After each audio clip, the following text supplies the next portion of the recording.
Welcome to Your Health Reset, where we address the real root causes behind health issues today to get you rapid results on your health journey so you can be who you came here to be, mind, body, and spirit.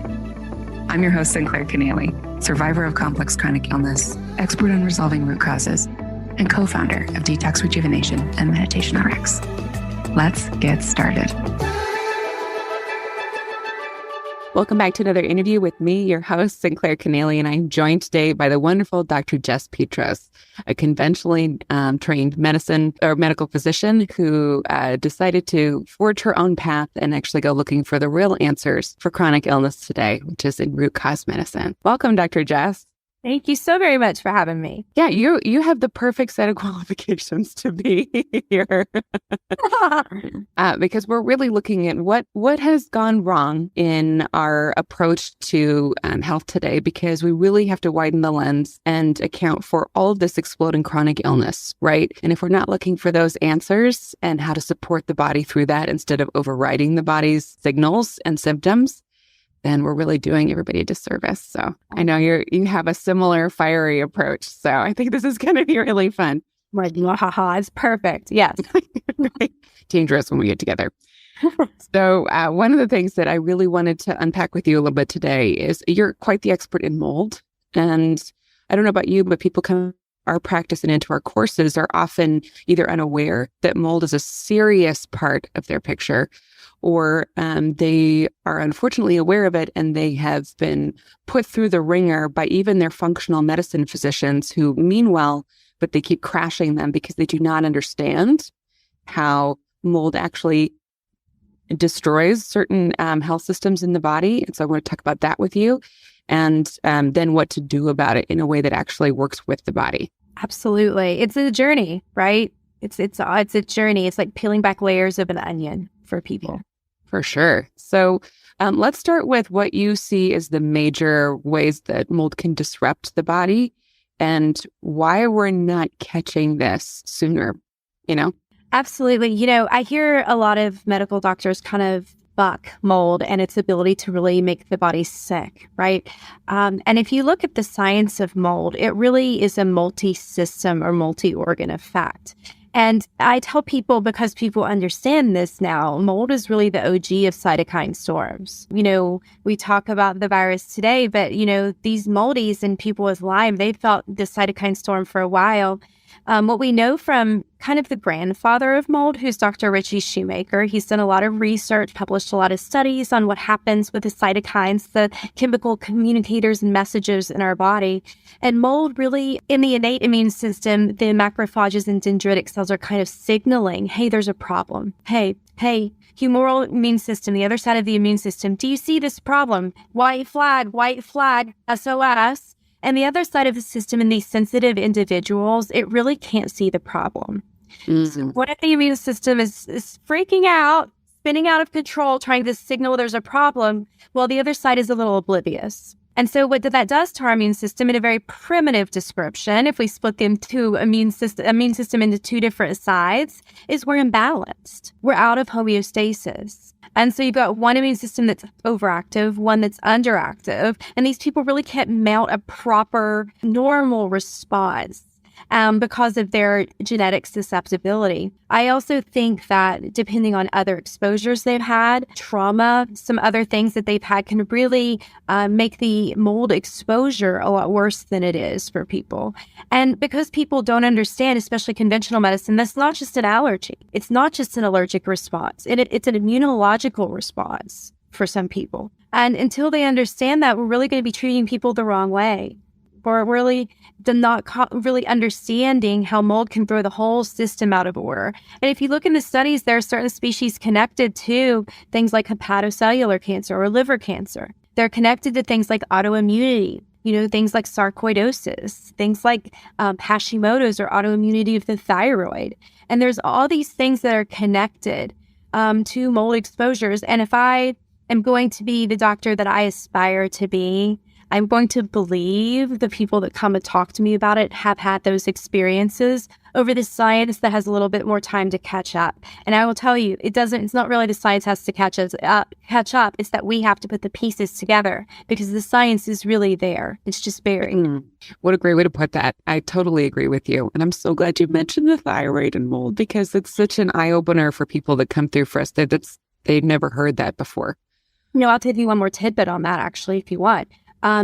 People who have a susceptibility or sensitivity to mold, they have this genotype in their genes, or what we call HLA genotype, and it's HLA-DR. D is in dog, R is in what? Roanoke. And so, in people who have Graves' disease, which is the opposite of Hashimoto's, on the other end of the autoimmunity scale, they have a hyperactive thyroid. They also are HLA-DR most of the time. And so there's a connection right there to the sensitivity to mold and how it may be connected to people with Graves' disease. Of course, more studies are needed, but it's very interesting. That's such a great point. So many people dismiss Graves' disease because Hashis gets all the attention in the thyroid world. And I know that there are people listening that need to hear that. So let's talk about a couple of the other serious health conditions that you mentioned that mold has a relationship to. Let's unpack those further. Sure. So, in the studies, it's connected to a lot of different autoimmunity. I mentioned some of them. Sarcoidosis, which is, in general, there's these nodules in the lung, and they call them extrapulmonary manifestations. And they have, we really don't know what they are. And honestly, they are exposure to mold in a lot of cases. A lot of mood disorders are connected to mold or water-damaged homes in general. So many things like depression, major depressive disorder, anxiety disorder. We're now connecting things like postural orthostatic tachycardic syndrome, where people have a really fast heart rate and they feel like they're going to pass out. Their blood pressure may drop. This is also in connection to the vagus nerve, which helps control our blood pressure, autonomic nervous system, which gets rattled sometimes during a water-damaged home exposure. There are things I mentioned, Graves, Hashimoto's. There are also things like some of the lupus and rheumatoid arthritis can be biotoxin illness in general. So a mold and a Lyme connection, as those two often run in conjunction. That's such a great point. They really are friends that seem to hang out together, aren't they? Right? Frenemies. Yeah, exactly. I love that we're getting more educated in the space about mold, and I also want to help people, empower them today to go back and ask their practitioner more searching questions, or to be more discerning in the DIY program or in the practitioner that they choose from here, if they're recognizing themselves in this conversation, So it doesn't take that long for mold to set up in the body, right? No, actually, just a little piece of information for people. If you do get water damage in your home, especially in porous things like wood, things can seep underneath in the pads underneath the wood.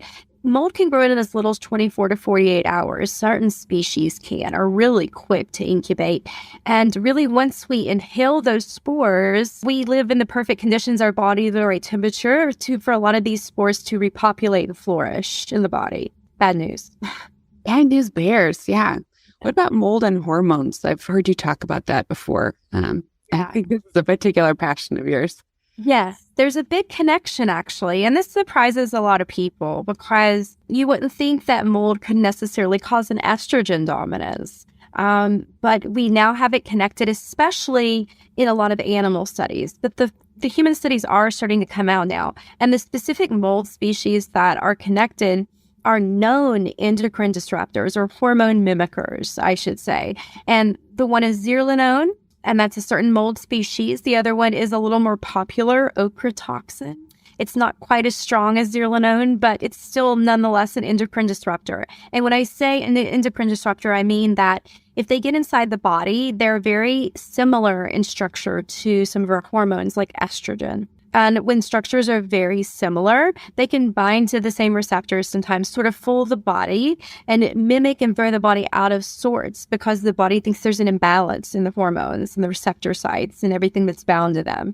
And this estrogen dominance can, in animals anyway, in the studies, cause things like an increased labia when piglets are born. It can really show in the physical structure of the animals where their hormones and their reproductive organs are off. So it begs the question, right? It begs the question, these animals are being fed moldy hay, maize, or corn with zearalenone mold growing in it, or fusarium, which is the type of mold that contains zearalenone mycotoxin. If they're eating that mold and then the babies are being born with these reproductive abnormalities, it begs the question, if we're getting small doses of this in our food every day, if we're exposed to homes that are being built out of concordance with how nature was, how does this affect humans with slight small exposures over chronic periods? How? We're not really sure how to answer that question. It's so interesting because we think about like mold as people become more and more educated about this, we think about it like as an external problem in the environment, and that it can tank your health if you continue to live in it. But the internal environment is really the perfect space for mold to set up shop. And what I often say is like your college dorm room counts, where it had that weird black spot that kept growing and growing in your closet. And you just kind of didn't want to look at it because you didn't want to clean it. I feel like you're calling me out, girl.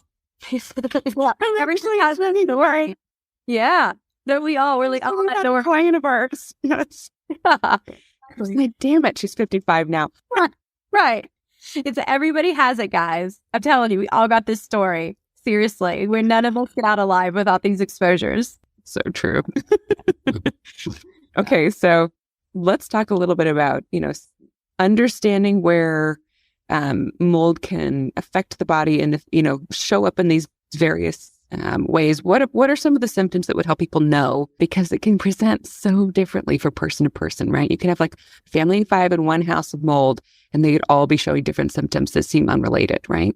This is such a good point of education for me, for the rest of the people watching, because there's so many things like this when you get into root causes of chronic illness, especially chronic preventable illness. There's not that many root causes, but when pushed through people's genes or their own personal soup of exposures that they've had, it comes out different based on the individual and those said genes. And so it's such a good point that you say this. Mold is a great example of this. So here is something that we know that produces mycotoxins, right? They're probably producing mycotoxins because we're building with toxic building materials, right? Drywall, also known as gypsum, ironically, when it's wet, it never dries. It's the perfect feeding material for stachyboy trees, the black mold. It has the high cellulose content that just feeds it.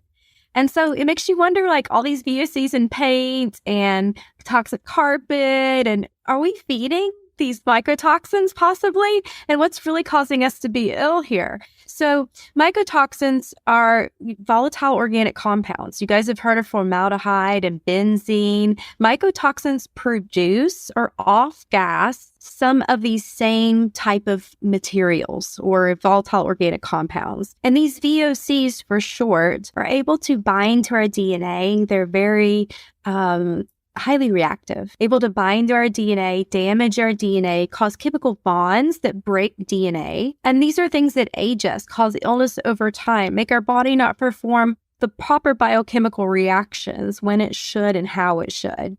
And over time, our body can't keep up, especially if there's an exposure day in and day out. So let's say Billy's exposed to mold, a certain type of mold, and maybe Billy's hormones get all messed up, right? Maybe he starts to have an estrogen dominance. His testosterone falls a lot. He starts to not be able to sleep. His stamina falls. He has brain fog. Another person may get rashes. They may get heart palpitations.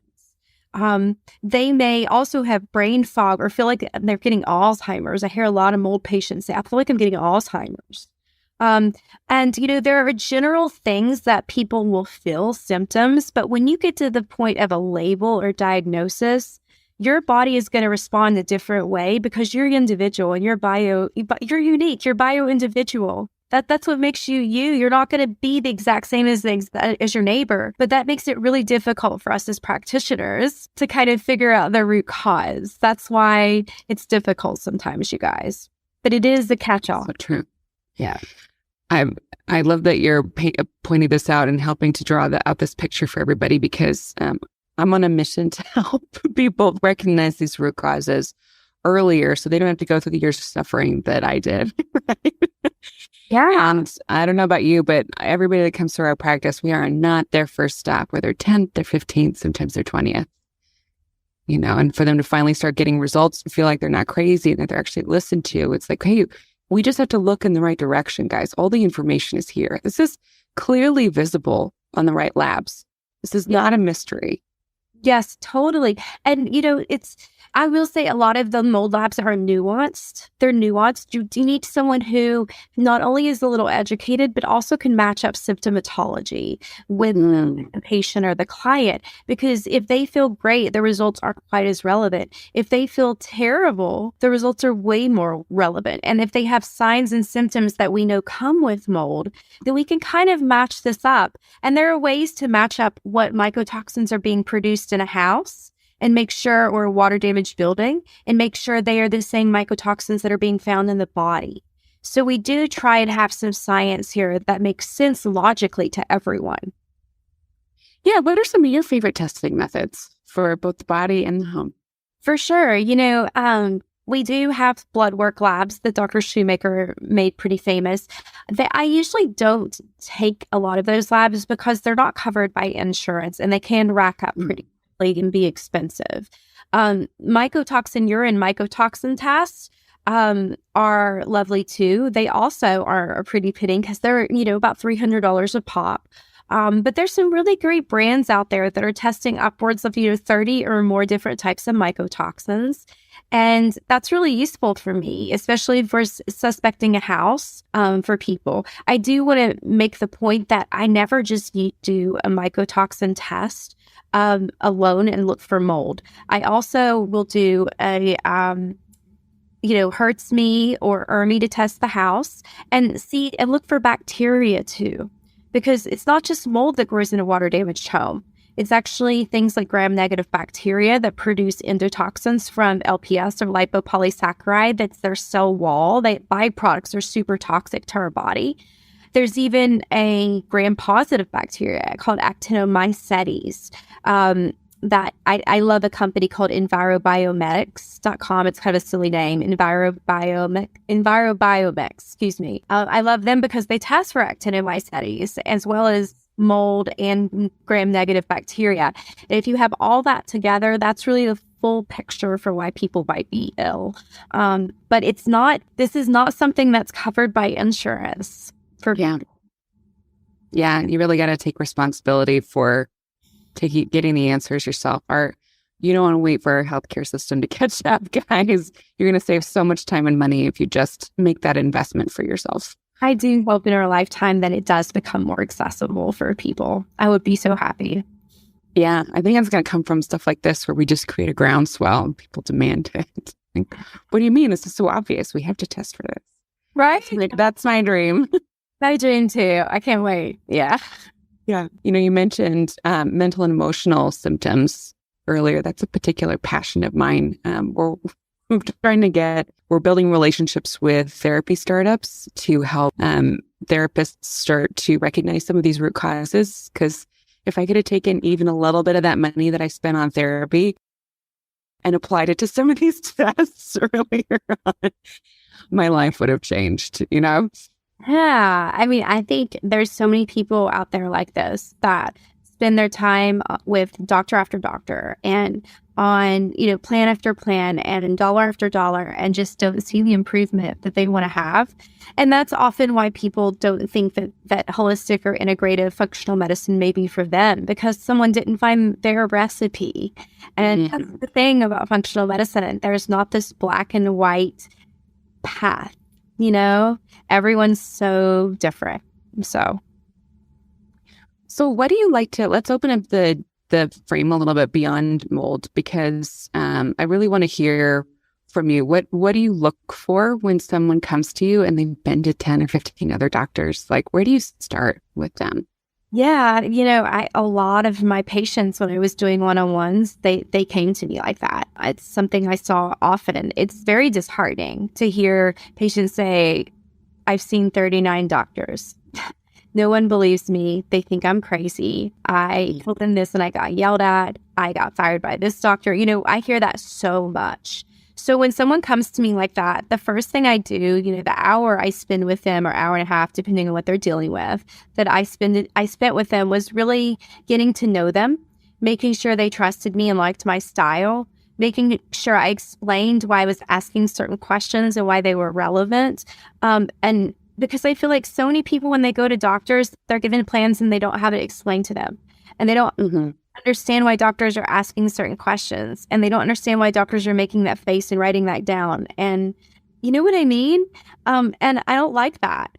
I want people to, I think they're smart enough to understand their body. I think they're smart enough to understand the science, because if you're really good at understanding the science, you should be able to explain it to anyone that's an adult. Like, I truly believe that. Like, if you can't do that, then what's wrong with you? Like, you aren't being transparent, or you don't understand the science enough. And there's no reason you shouldn't tell people you don't have time. Well, then that's our system's broken now, isn't it? So yeah. Even though insurance covers things and it's affordable, I can't work in a system where I don't feel like they're paying for the right things that heal people anyway. And if insurance is not paying me enough and I have to see patients every 6 minutes, I'm out of that system. I'm sorry that insurance doesn't cover the things that are needed. We're not there yet. But literally, like, you have to start with the beginning with people. You have to make them comfortable. You have to understand why you're asking, explain why you're asking questions, what my thought pattern is, why I'm going down the road I'm going. And then you have to explain to them exactly what you think is going on and be honest with how long it'll take you to get them better. And, you also have to let them know that sometimes if they have medical PTSD, because a lot of them at this point do. Yeah. You have to kind of like hold their hand a little bit more and not get frustrated and talk them into, because some of them feel like they're going to die if they take a supplement because they've been given the wrong supplements. Or they come in on an Excel spreadsheet with the supplements and they think they're going to die if you try to simplify that to make room for the protocol that's actually going to deal with root causes. Yes. Okay, we got to turn the boat, guys. This is too much information for the body, Totally. I completely agree with you. And I see that a lot in functional medicine. And of course, in conventional medicine, which started it all, is this spot treating symptomatology. And it's like sort of my pet peeve. You shouldn't chase symptoms all the time. What are those from? I don't want to spot treat symptoms. All these symptoms can be from the liver. So does this person need a liver cleanse rather than spot treating everything that comes from that organ or that cause? So it's really, no one's doing anything wrong. It's just more of a perspective change, right? Yeah. And continued education. Like, that's why I think you and I are so passionate about educating practitioners, because you look at MDs, you get 7 hours in your entire medical career being trained about environmental toxins, if you get any at all. And there are tens of thousands of studies on environmental toxins. This is not like, does it affect the body? Like, yeah, we know it does. It does. We know it does. And for some reason, these studies haven't been quantified. And in medicine, that seems to be really important. Like, oh, it's generally accepted as safe. Oh, in this small dose, it's safe. But we forget that there's a cumulative effect of the dose with all these toxins over time. And we've always been told the dose makes the poison. Is that really true when we're exposed to tiny doses chronically over time that are cumulative? That's such a good point. Yeah, I think about my own health history and being exposed to mold multiple times, plus, several, like 6 silver amalgam or mercury amalgam fillings. Not so good for the thyroid, in conjunction. Not so hot. Yeah, or the brain, right? Either one. Yeah. And you got to think, there are these nerves that connect each one tooth that go right into the cranial cavity, right? And we know mercury is a neurotoxin. Like, we know it is. So I'm with you. We were in the age where that's what they did when you were little and you got a cavity, right? They put mercury in your mouth. Tide force. Yeah. Mm-hmm. Yeah. They got to come out, guys. That's on a different tack. Don't worry. Yeah. Even the American Dental Association agrees now. Even they're saying this now. Yeah. That's a big turnaround from where they were even a few years ago. I agree. I think the last legal opinion they published defending amalgam fillings was in 2018. Like, God, you guys, get with it. So, back to you, my love. One of the things that I really want to highlight is your expertise in how these root causes fit together, kind of like we're discussing now. What other root causes do you look for aside from mold when you encounter somebody who's been ill for quite some time and hasn't cracked the nut? That's a great question. I have a whole course called the Roadmap to Health and Wellness Plus that's about this, but let's spill the tea here. So honestly, parasites are another one I look for. Of course, I've mentioned one, which is Lyme disease. It often runs with mold, and Lyme is sort of a precursor that if you're exposed to mold, mold can kind of be the igniter of everything that seemed to be in remission, right? It's kind of that dirty thing. Some other root causes, trauma is a root cause. We've even seen this in published studies in conventional medicine with the adverse childhood event score and how you have a higher risk of autoimmunity and hospitalization from autoimmunity. The higher the childhood traumas or adverse childhood event score is in your life. So we know that this is a root cause as well. I definitely think that childhood trauma plays into this, and even continued trauma or stress into adulthood keeps a lot of us pinged in that flight or fight or survival mode where we're imbalanced and the body doesn't work well out of homeostasis. So your glands, your organs don't secrete things like they're supposed to or work quite like they're supposed to. And this is a root cause that people often don't think about because it happens so insidiously over time. They can't see that they're stuck in that on position all the time. So that is something I often have to retrain their brain before we can get into the supplements that get into following through with some of the things that help them proactively with their health. Other things, we mentioned some like fillings, root canals are a big one that is a root cause that people will absolutely get mad at me about for saying because their dentist told them it was okay. And it's not okay. They fail usually after 8 to 10 years. It's the only place we leave dead necrotic tissue in the body. There are thousands of microtubules inside of each tooth where bacteria can stay and repopulate. And it really causes a lot of brain fog and chronic conditions. Weston Price even connected cancer to them. Breast implants are another one. A lot of women don't want to hear that, and I completely understand. I actually don't like telling them because who wants to tell someone that? Like, come on. But it's a big root cause that I wouldn't be honest with people if I didn't bring up. They also usually start to bother people at the 8 to 10 mark. They often leach silicone.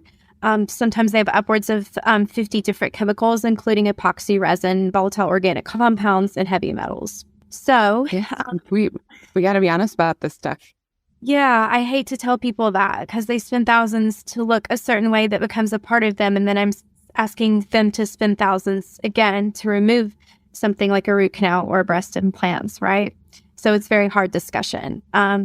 But those are really the main things I look for in people. Everyone's a little bit different, but you have to kind of unravel each person's story or trajectory. Their antecedents, triggers, exposures over time all matter. And so that's why you need to spend time with people, an hour, hour and a half every time to sort of tease apart that story to figure out where the root causes were missed.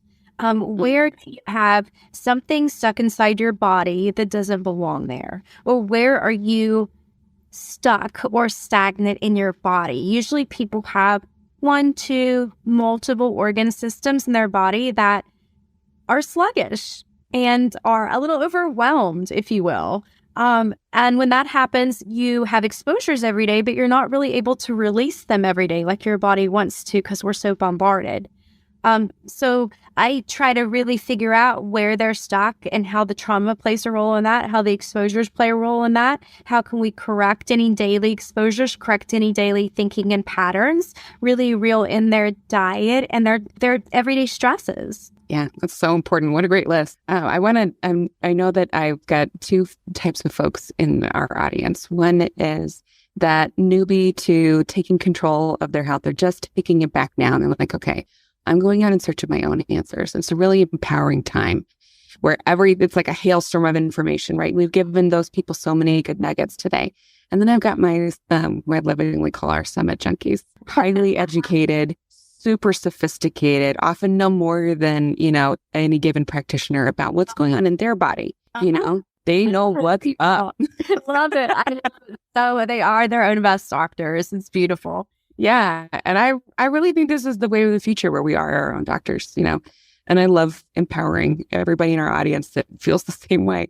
So I know that there's a section of them that are hanging out in this interview going, I already know about my mold. I've gotten 3 or 4 panels of, looking at this over time. And, I went to this allopathic person and this allopathic person, they missed it. But then I went to functional medicine. They caught it, but then they crashed me.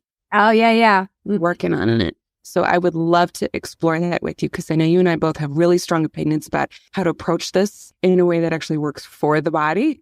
Yeah. So what are your thoughts? If you're impatient, you may not like my program so much because I'm going to teach you patience too with this one because I don't jump people right into a detox. I don't get you to be like, dang, parasites, Lyme disease, mold, got it all. We're going to kill right now everything off in your body with these herbs that are super powerful and hopefully you'll stay afloat. I just don't do that to people. There are some people who do it, not because they're mean, just because they don't know. And people, even conventional doctors, will do this with antibiotic therapy. Some people can't handle diet from antibiotics either.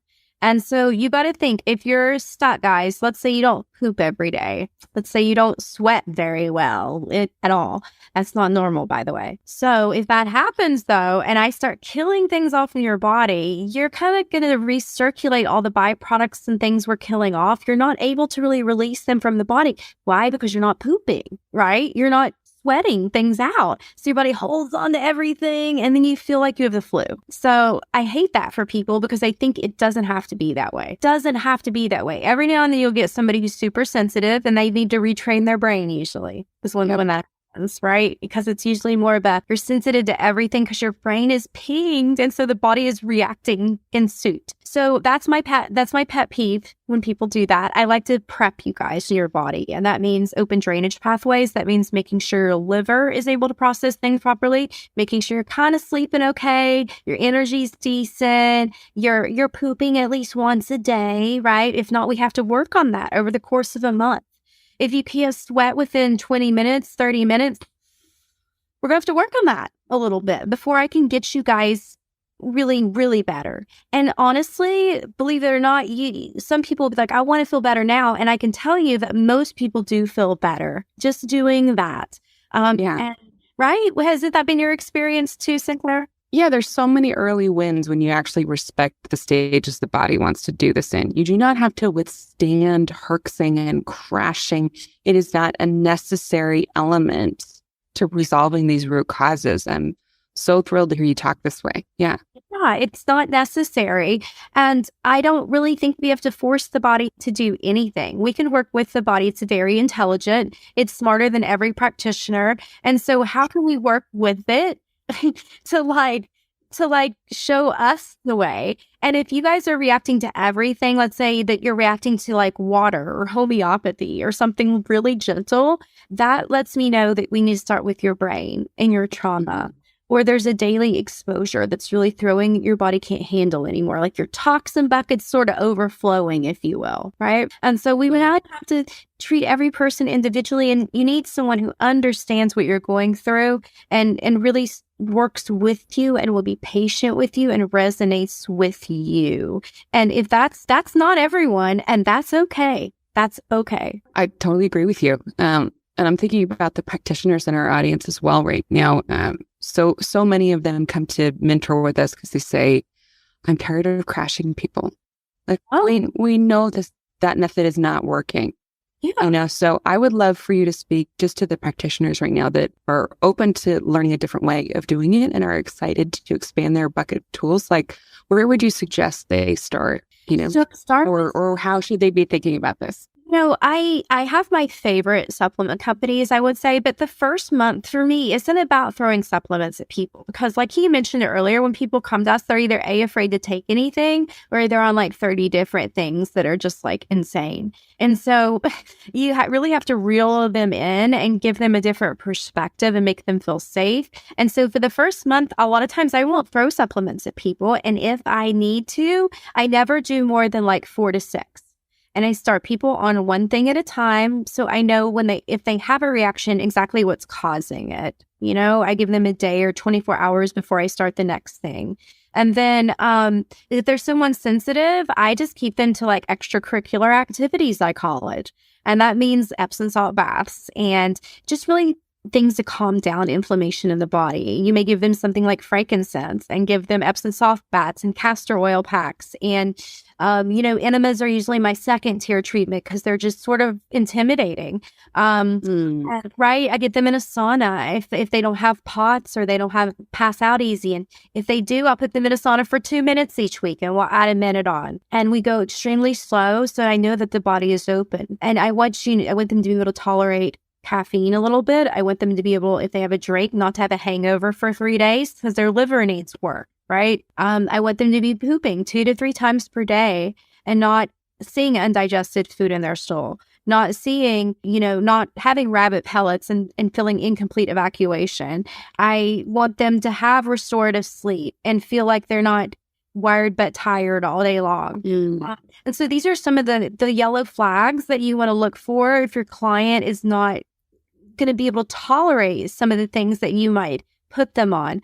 You really want to start slow, calm things down, make sure they're not perfect, but improved in a little bit more normalcy before you go throwing a bunch of things at them. And oftentimes that's really just retraining the brain, and you'll start to notice they're able to tolerate more foods. They're able to tolerate maybe supplements they couldn't before. And just patience and really checking in, good communication. And really knowing that drainage pathways is the most successful way I have come over the years and years of just trying things out and experience and helping people to be able to tolerate a detox. Yeah, I'm so glad you said that.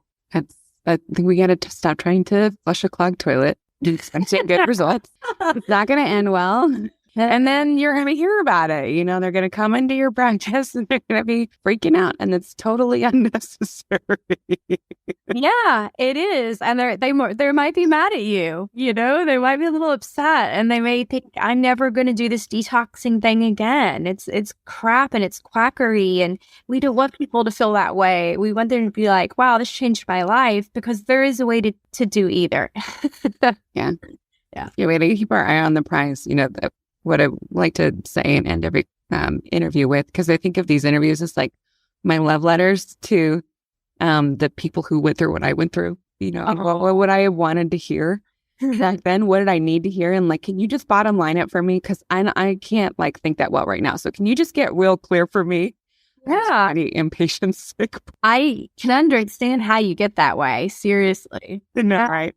Yeah. You can't read an email, and if you can't write a sentence, it's got to be real quick. That's right. Just wanted to sweet and to the point. Come on. That's all right. So I just love that how empowering your approach is, because I think we need to remember and keep our eye on the prize. Like, the body knows what to do. The body's brilliant no matter how long you've been sick. If you know how to work with the body and actually support it in the order that it wants to heal, it's never too late to see improvements, right? Just always remember, guys, that the body's pain and discomfort and things that are happening it's just talking to you. These are communications to let you know something is happening, and you have to check in, because there's not everything that feels bad is always bad, right? And some things that feel bad are bad. So it's really a point to where you're not only healing yourself, but you're learning to get to know yourself better and what certain messages mean, and when they're important messages to pay attention to or not. And that's something that only you can really learn in your own body over time. That's such a good point. What a wonderful way to close. Do you have anything else you'd like to share, Dr. Jess? No, I just thank you for telling me it was an empowering approach. That is my goal, is to give people hope and let them believe that they can heal, because I was pretty depressed as a physician in conventional medicine, because it was just pretty doom and gloom all the time. And I just have seen a different approach and way. And I want people to understand that it is possible. We need to. I love what a firebrand you are in the space, and what a loving presence you are. Let's call everybody forward into health.